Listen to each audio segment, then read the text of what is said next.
Hola a todos, vamos a continuar con el curso y seguimos hablando de redes complejas. Vamos a visitar nuevamente el artículo de Lee que está basado en el modelo de bots. Eh, y pues vamos a hacer una descripción usando lo que estuvimos estudiando la semana pasada. La idea va a ser que tenemos, este es un poquito más general que la discusión solo de cólera, y la idea es que se tiene una red con dos tipos de población, ¿no? Que podríamos generalizarlo como una sola población y dos comunidades. Entonces hay dos tipos de contactos. Los contactos dentro de cada una de las comunidades, contactos con vecinos dentro de la comunidad y contactos con personas fuera de la comunidad, ¿no? Es decir, intra e inter. Esos dos tipos de contacto pues, nos van a dar dos estructuras, o bueno, nos van a dar una estructura un poco más compleja. Pero en el fondo, el formalismo que aquí se utiliza pues sigue siendo el del SIR normal, porque en la aproximación de Lee y de Volts se utilizan redes aleatorias. Es decir, que están suponiendo que las comunidades están bien mezcladas. Y hay un parámetro por ahí que mide, dice ellos, la fortaleza de la comunidad, pero lo que está midiendo es que también mezclada está. Eh, Ahora, aquí esa parte es importante porque eh, cuando usamos otro tipo de distribución, por ejemplo, con el mecanismo que usa Barabasi para obtener una distribución de leyes de potencia, eh, vamos a tener una estructura que ellos le llaman de comunidad más débil, pero o separadas, vamos, pero es una estructura esta que Barabasi le llama de redes de mundo real, donde ya no tenemos necesidad de la hipótesis de que las poblaciones están bien mezcladas. Entonces, digo, es un formalismo que tiene esas ventajas. Primero, que no estamos hablando de promedios, sino estamos hablando de individuos discretos. Eh, que podemos modelar el contacto efectivo, no el contacto posible. Y una vez que tenemos el contacto efectivo, pues simplemente necesitamos pensar en la probabilidad del cambio de estado, ¿no? De pasar de ser susceptible a infectado y de infectado a recuperado, ¿no? Ahora, de esas solamente el susceptible infectado es el que nos interesa en cuanto a la estructura de la red. Si tuviéramos otro tipo de población infectada, por ejemplo los portadores asintomáticos, entonces también nos interesaría esa transición. Eh, entonces tenemos esas dos ventajas. Podemos reproducir el SIR tomando una estructura aleatoria, o podemos no utilizar la hipótesis de que las poblaciones estén bien mezcladas y vamos a tener otra estructura de red. Pero podemos jugar con las dos cosas, si fuera necesario. Ahora, pues vamos a hacer un par de descripciones que más bien son de la de la nomenclatura que se usa en el artículo, de la notación, pues.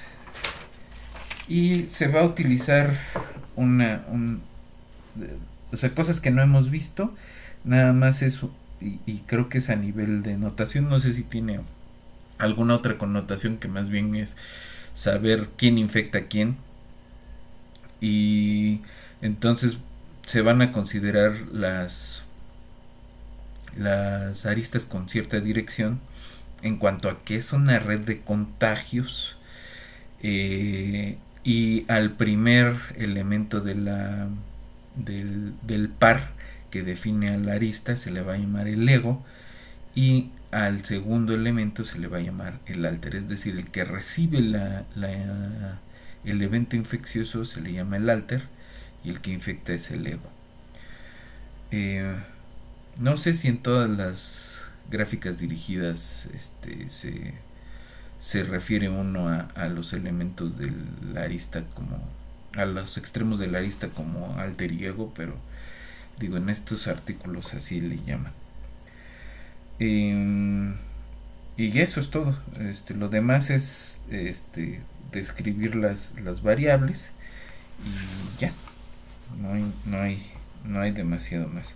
Entonces, si nos da tiempo de hacer algo más, sería revisar el modelito que vimos del Sayama. Y ya. Entonces, vámonos al pizarrón a trabajar un rato y si nos da tiempo regresamos a la compu a revisar el código.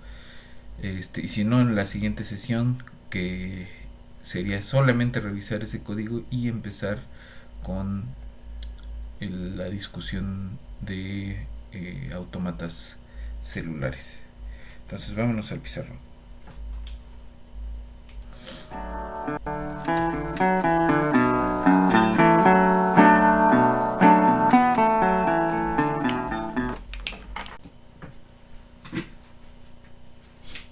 Okay.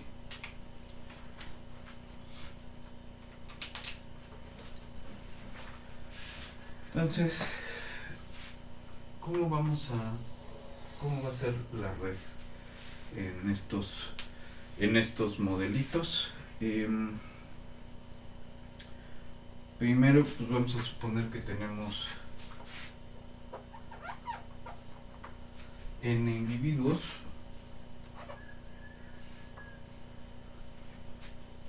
¿no? Tenemos n divididos en dos comunidades, ¿no? N1 y N2. Los individuos pues van a representar nodos en la red. Entonces vamos a tener una comunidad 1 y una comunidad 2, que puede significar lo que sea, ¿no? Pueden ser colonias distintas, o sea, puede ser una distinción geográfica, puede ser una distinción de edades, hombre, mujer, personas, fuentes de agua, ¿no? Como en el caso de cólera. Pero tenemos dos comunidades distintas. Y vamos a llamarle P, L de K y J, la probabilidad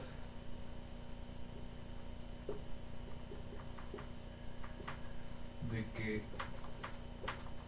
un nodo en la comunidad L tenga K vecinos en su comunidad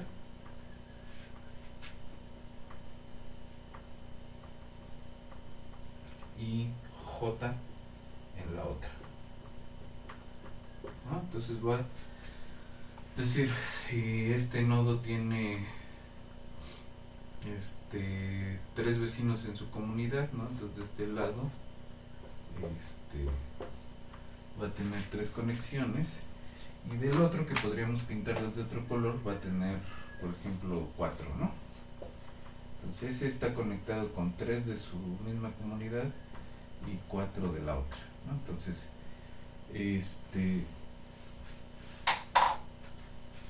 esa probabilidad pues va a estar modelada con alguna función generadora, Eh, y lo que vamos a estar tratando de hacer es pensar en cómo esa probabilidad pues, va a cambiar la dinámica de las infecciones. Em, ok, ahora, en cuanto a las generadoras,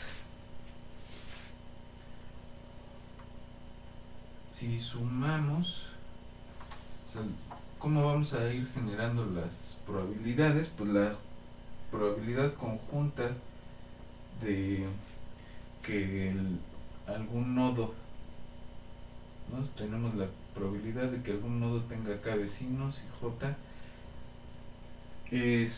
esto por los nodos que tengamos de un lado y los nodos que tengamos del otro lado, a la k y a la j, ¿no? Que es la cantidad de vecinos que se pueden tener de uno y de otro lado. Y la suma de P1 y P2, en este caso, ¿no? Pues tiene que ser 1, ¿no? Para cualquier elección que hagamos de estas K y J. Es decir, seguimos todavía pensando que la probabilidad de tener un vecino de un lado o de otro es equiprobable, ¿no? Digo, es independiente, perdón. Ahora, y que solo tenemos esas posibilidades, ¿no? Estamos acotados a eso.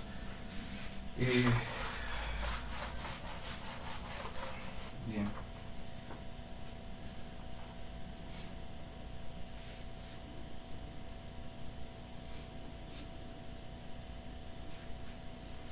Entonces,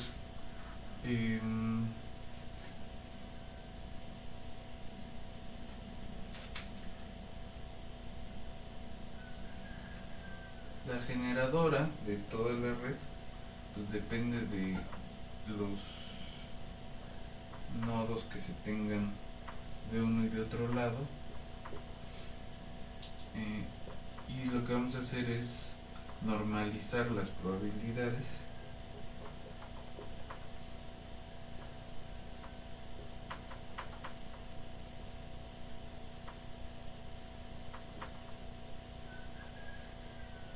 KJ X1K Y1J más N2 sobre N, la suma de las K y J en la P2 KJ X2 a la K Y2 a la J, ¿no? Ok. Luego vamos a definir también acá el número esperado o la cantidad esperada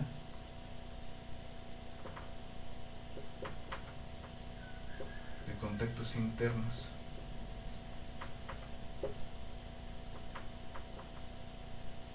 y externos, ¿no? Como corchetes así, L in y L out.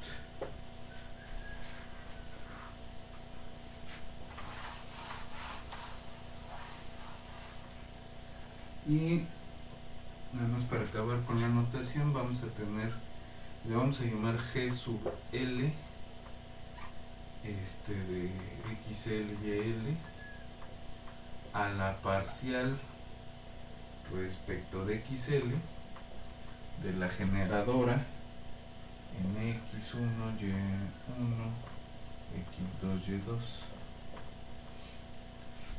Y lo mismo, vamos a llamarle GL a la parcial respecto de YL de esto mismo, ¿no? De la generadora. Además, para los contactos de segundo orden, la velocidad de contactos nuevos de segundo orden,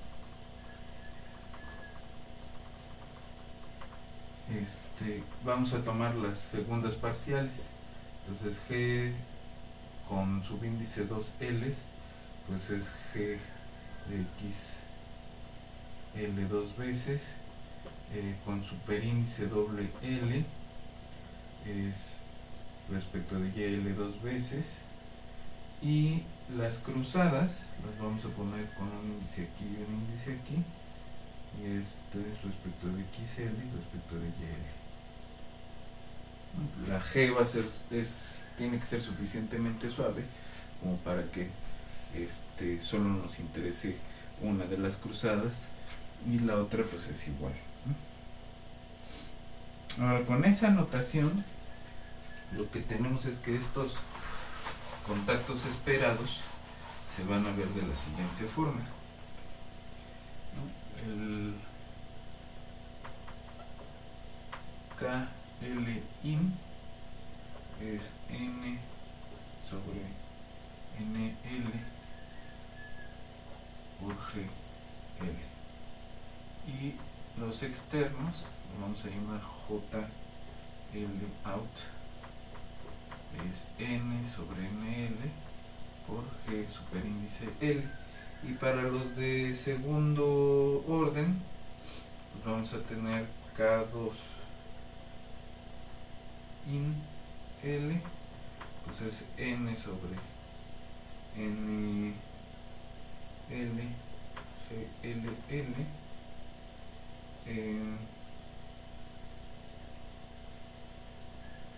J2 out L es N sobre NL G superíndice doble L, y JK mix les vamos a llamar L N sobre NL G LL.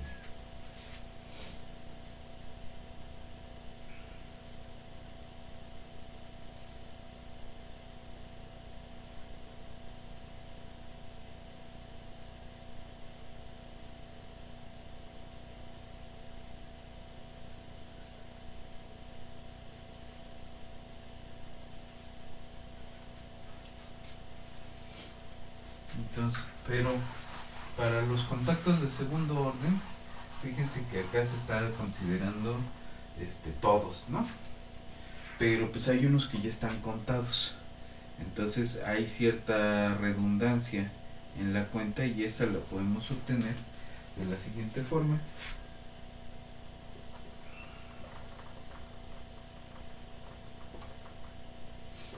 No tenemos todos los contactos de segundo orden internos, pues hay que sopesarlos con los que ya habíamos contado de primer orden, y estos pues son la segunda parcial respecto de XL sobre la primera parcial respecto de XL. De todos los contactos hacia la otra comunidad de segundo orden, pues hay que considerar los que ya se habían contado, como de primer orden, ¿no? Y para las cruzadas, pues tenemos dos términos. Tenemos los KJ mezclados respecto de los internos,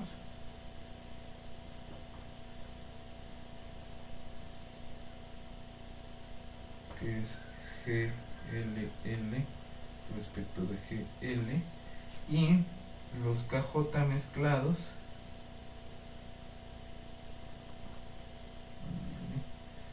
respecto a los contactos externos,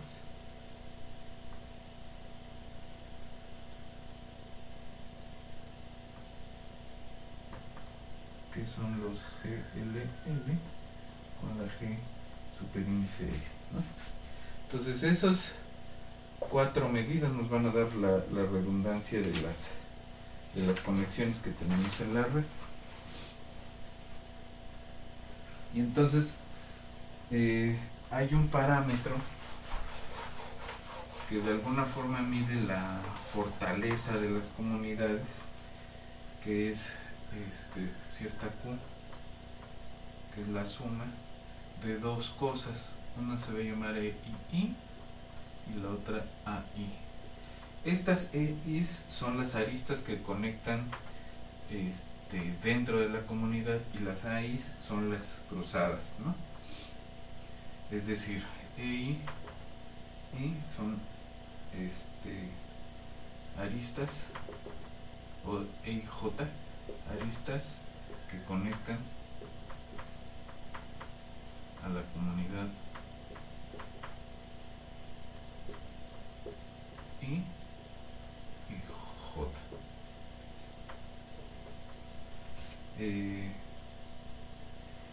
¿No? Entonces, las E y I son las que están dentro de una sola comunidad. Esto va sumado sobre I. Y las AI, la AI es la suma de todas las que conectan ambas comunidades, ¿no?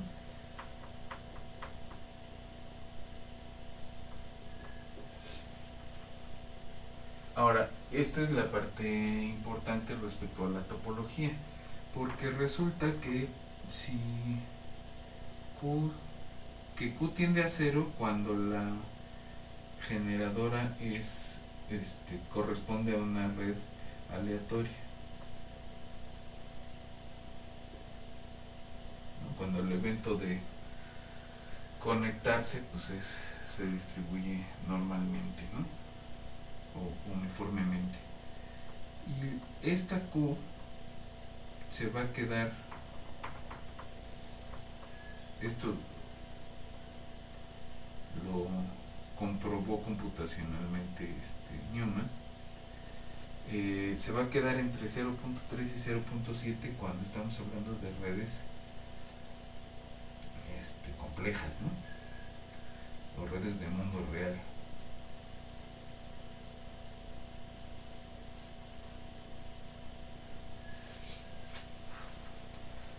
Ok. Como sea, tomando las Gs, Ls que estábamos tomando, en el caso I se va a ver como GI sobre la suma de G1 más G1 super más G2 sub más G2 super. Y AI se ve como GI más GI super sobre G1 más G1 super más G sub 2 más G2 super. Y la Q, entonces la fortaleza de la comunidad es 2 por el producto de las G sub menos 2G1 cuadrada sobre G1 más G1 super más G2 más G2 super al cuadrado, ¿no? Entonces es una especie de promedio ahí tomado. Ok. Ahora, ¿cuáles son las variables que van a interesar en el modelo?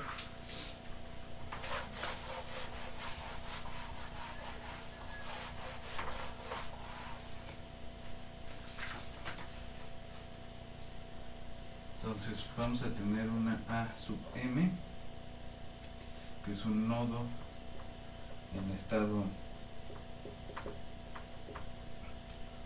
A en la comunidad M. El P de AM es la probabilidad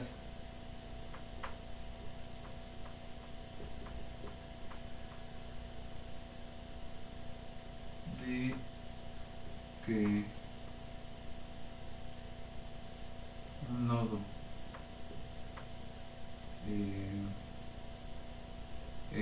¿no? Es decir, que es la primera componente, o es de donde se conecta hacia el otro, en estado A en la comunidad A, perdón, la comunidad M, se esté conectado con otro que es el alter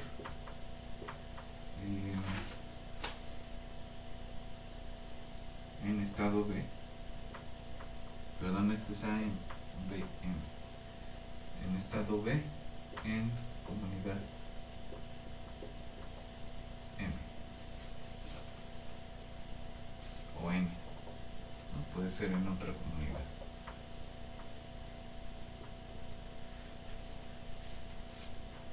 A, L, IN son las aristas intracomunidades. Las A, L, out son las aristas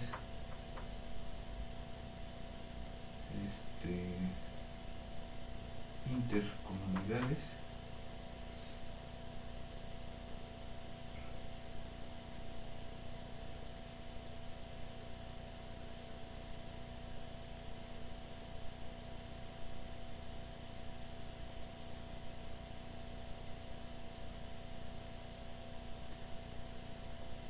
Vamos a tener otras aristas que son las S, M y N, pensando en susceptibles de la comunidad M a infectados de la comunidad N, ¿no?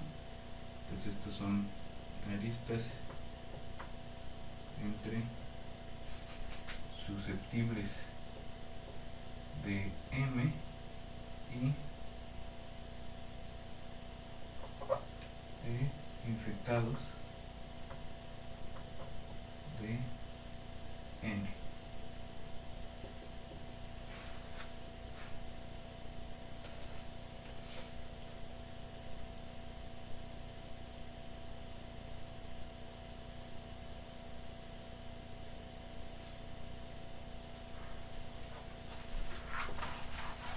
Luego vamos a tener todas las aristas entre susceptibles dentro de una comunidad. Con algún susceptible, ¿no? Entonces, conexiones o aristas entre susceptibles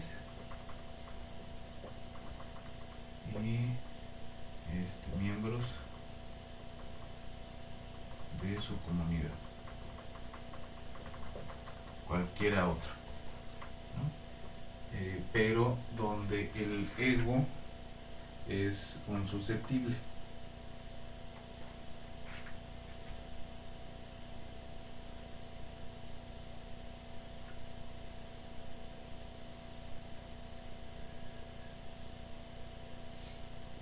Para cualquiera de las dos comunidades. Y estas son conexiones entre, estos son susceptibles ego, entre ego susceptibles y miembros de otra comunidad. ¿No? Son conexiones hacia afuera de susceptibles.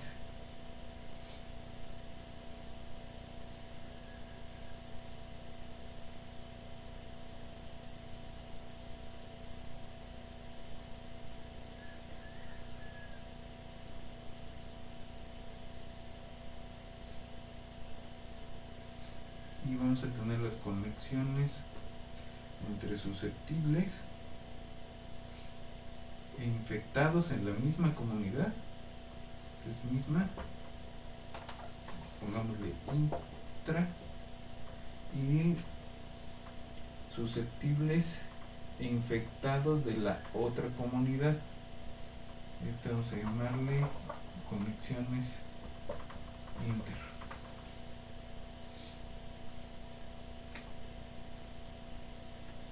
Entonces estas dos son subconjunto de estas.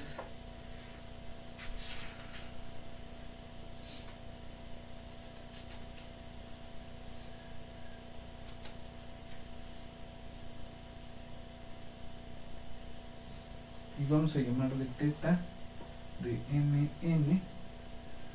Es la probabilidad de que al tiempo t no haya infectados, no haya contactos infecciosos entre un alter de la comunidad n y un ego de la comunidad n. Entonces, esta es la probabilidad de que no haya contactos infecciosos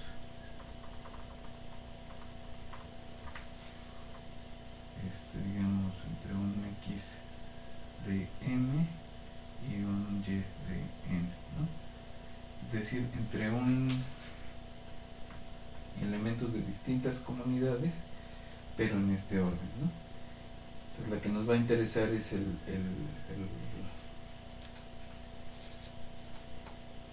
complemento de esa cosa, ¿no?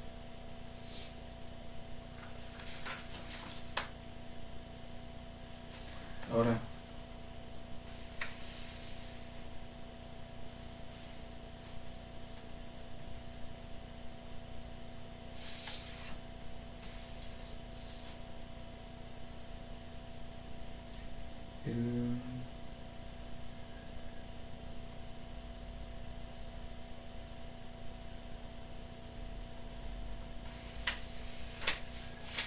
además vamos a tener la probabilidad, entonces nos va a interesar esta cosa y esta cosa, ¿no? Las probabilidades de tener nodos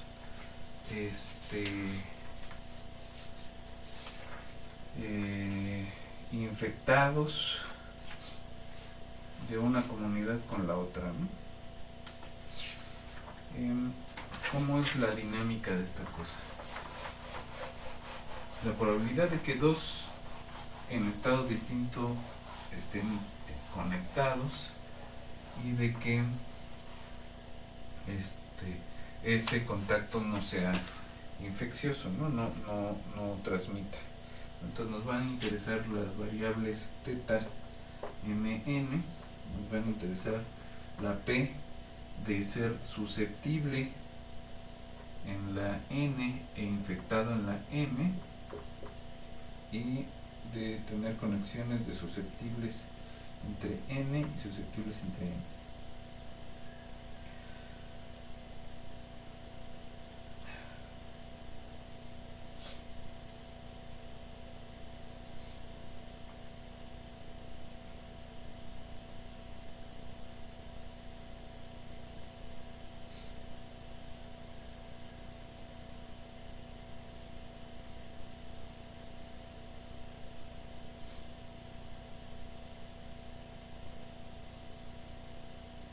Entonces, el peligro de que el nodo ego, esté o se transite al estado infectado al tiempo t, es lambda t kj, lambda l kj, donde esta l pues es en qué comunidad está, k y j pues son cuántas conexiones tiene para un lado y para otro, y esta es una gama de k por p s l i l que estén en la misma comunidad, más j por la probabilidad de que lo infecte alguien de la otra comunidad, ¿no? Tiene k conexiones con gente de su misma comunidad, y de esos podría haber algunos infectados, ¿no? Y j conexiones con gente de la otra comunidad o individuos de la otra comunidad. El U L K J de T va a ser la fracción de nodos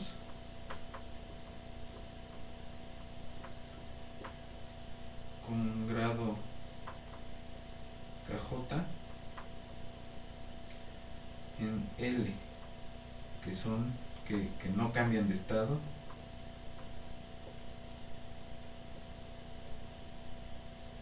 estos son susceptibles que no cambian de estado al tiempo t.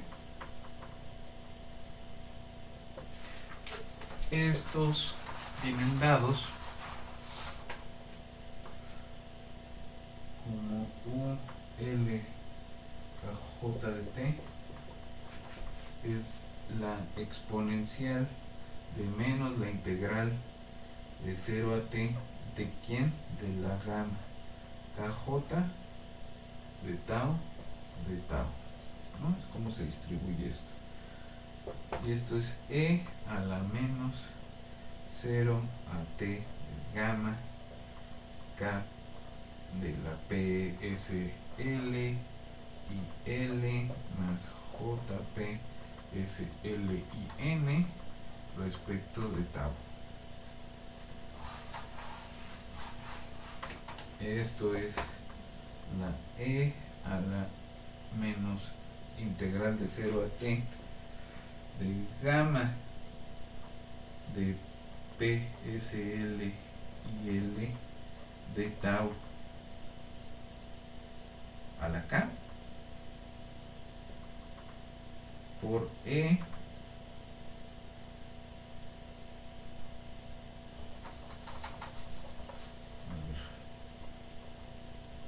PSL y L de tau a la K por E a la menos integral igual de 0 a 1 de 0 a t de P de SL y N de tau a la J.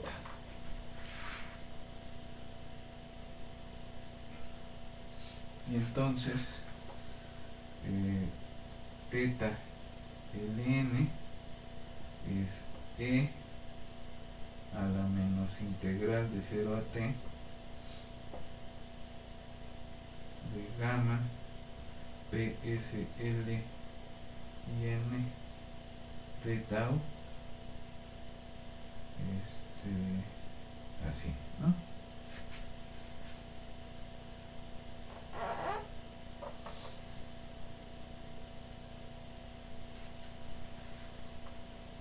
Y entonces su KJL es teta LL a la K por teta LN a la J, partiendo de las n distintas de la L, ¿no? Que sean las que están en la otra comunidad.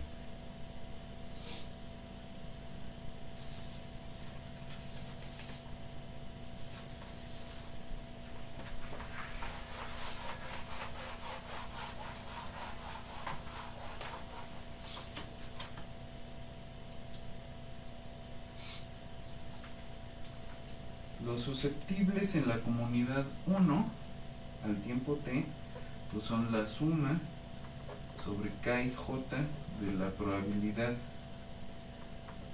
de tener conexiones, de tener ese grado, vamos, por la probabilidad de no infectarse con los vecinos y la probabilidad de no infectarse con los de la otra, los vecinos externos, ¿no? De la otra comunidad. Esta de acá ya habíamos normalizado, ¿no? N sobre N1 por la generadora completa, y esto en teta 1, 1, teta 1, 2 y tener ceros en las comunidades, cero infectados, ¿no? Eh, recíprocamente para 2, para la comunidad 2, pues es la probabilidad de estar en 2 y tener grado KJ, y probabilidad de no infectarse con esos vecinos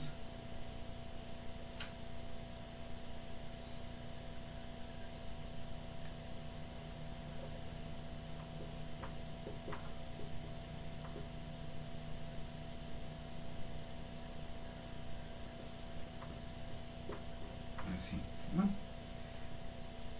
Entonces, en toda la red vamos a tener que los susceptibles vienen dados como la suma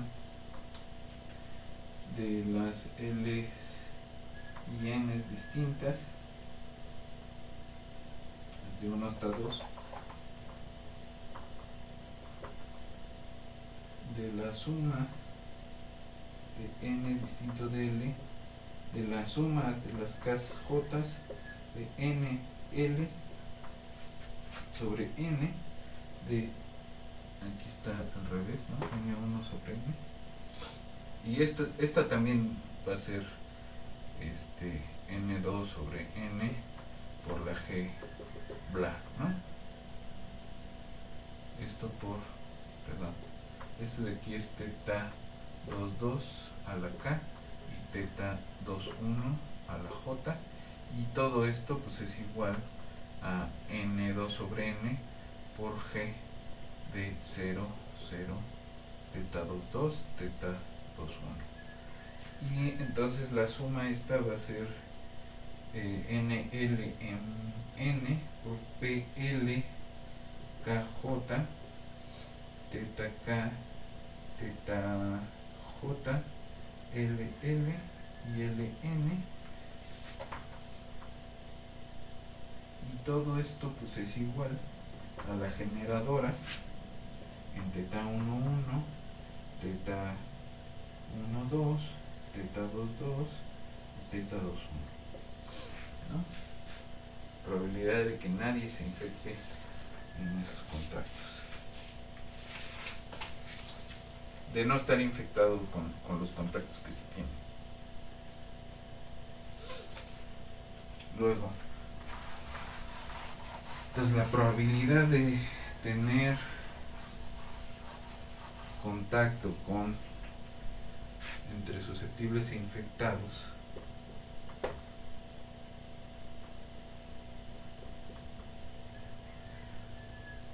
en t igual a 0 es aproximadamente gamma de GLL sobre GL más gamma GNN sobre GL menos gamma menos mu por una epsilon 1 más la gamma GL super L GL, no las cruzadas, más gamma GNN sobre GL menos gamma menos mu por una epsilon N, epsilon L y epsilon N. Que son parámetros pequeños, ¿no? A eso hay que restarle las cruzadas, no las cruzadas, las que no son cruzadas, que son la GLL sobre GL. Aquí sí tenemos una cruzada, L menos 2 gamma menos 2 mu epsilon L epsilon, este es donde están cruzados en los epsilon, menos gamma GNN GL por epsilon L cuadrado menos gamma GLL sobre GL epsilon N cuadrado.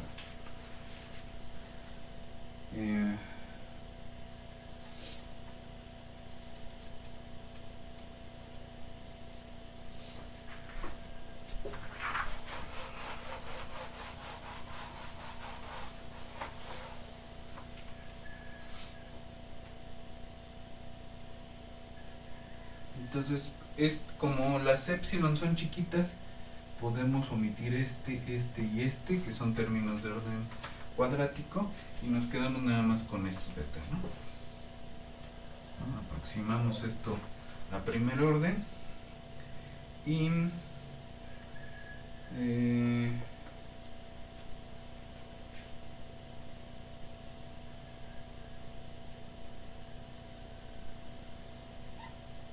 podemos reescribir P S I al tiempo 0 como aproximadamente gamma N1 más N2 por G11 sobre G1 más G22 sobre G1 menos 1 más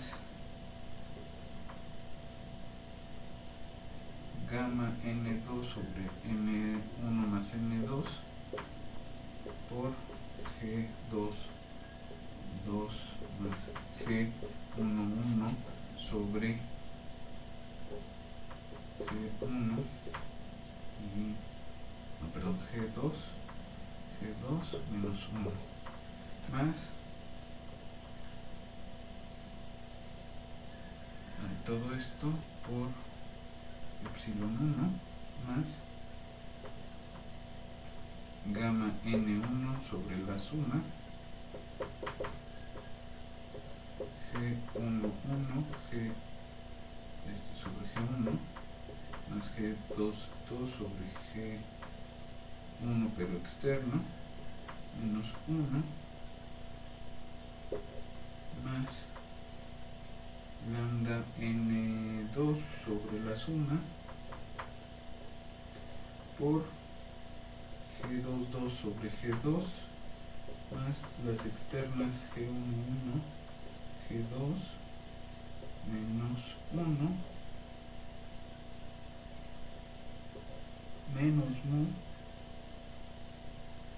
que es un término como de mortalidad, menos mu y epsilon 2.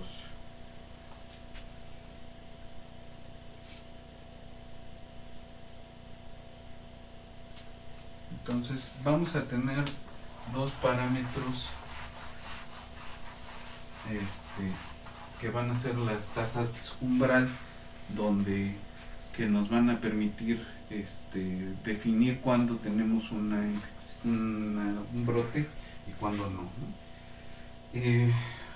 Tenemos gamma sobre mu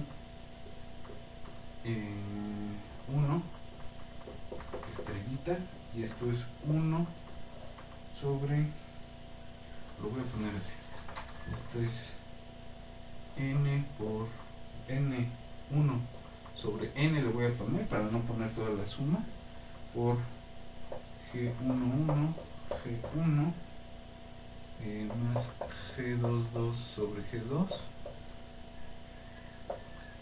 más N2 sobre N por G22 sobre G2 más G11 sobre G1.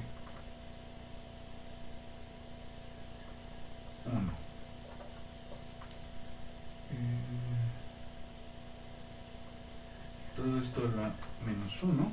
Es el recíproco de este, y el otro también es un recíproco, que es, vamos a llamarle lambda sobre mu 2 estrellita, y es muy parecido, ¿no? Tenemos n1 sobre n y vamos a tener el g cruzado 1, el g cruzado 2,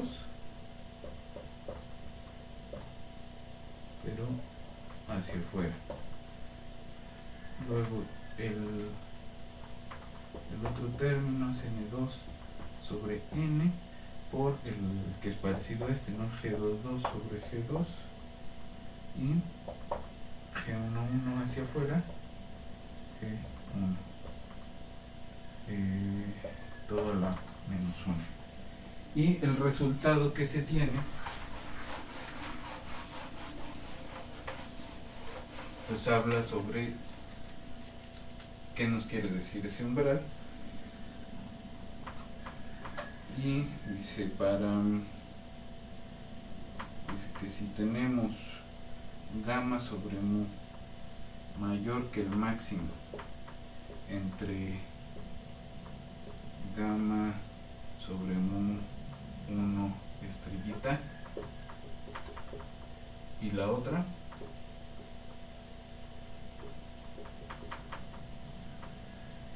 la epidemia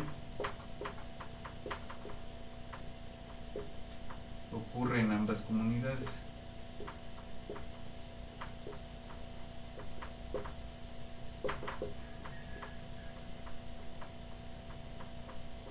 La segunda cosa es que si gamma sobre mu es más pequeño que el mínimo de esos,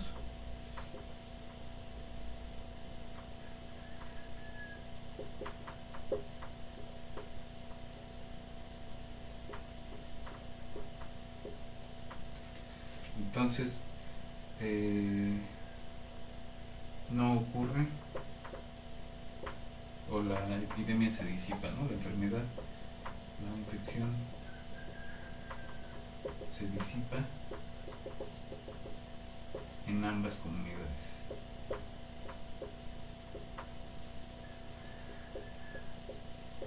Y 3, vamos a tener una infección, una epidemia, si el mínimo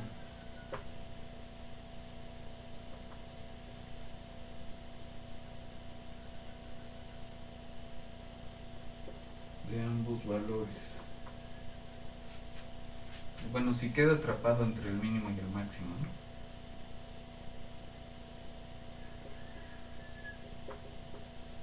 Este es menor que gamma sobre mu y menor que el máximo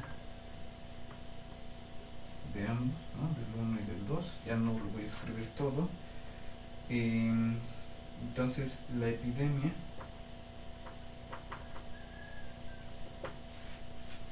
ocurre en ambas comunidades.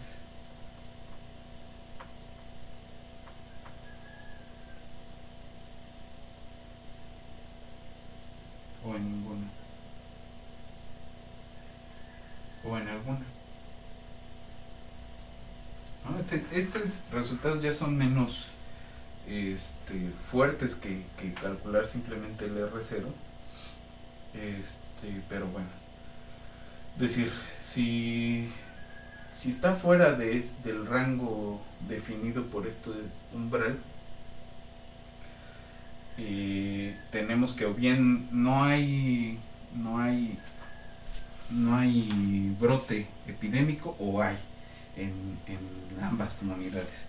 Pero si no, si está dentro de ese umbral definido por estos dos parámetros, puede pasar que la epidemia ocurra, ¿no? Si está muy pegado hacia el máximo en ambas comunidades.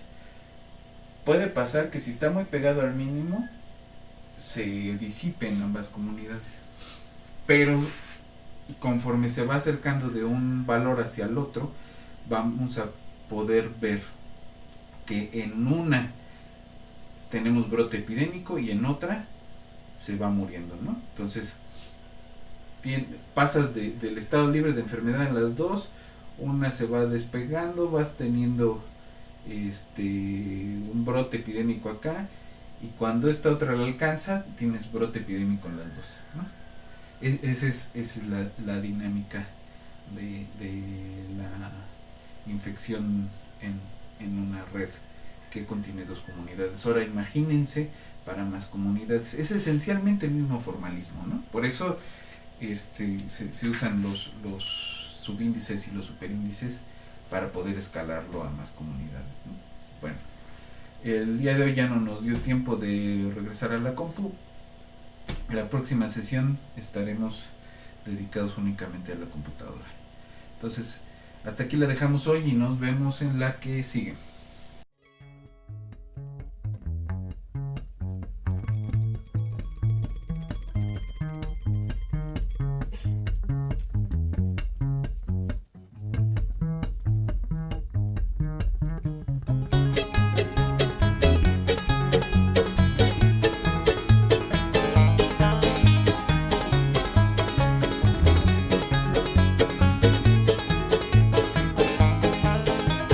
Creep and crawl till you fall into the old dark well.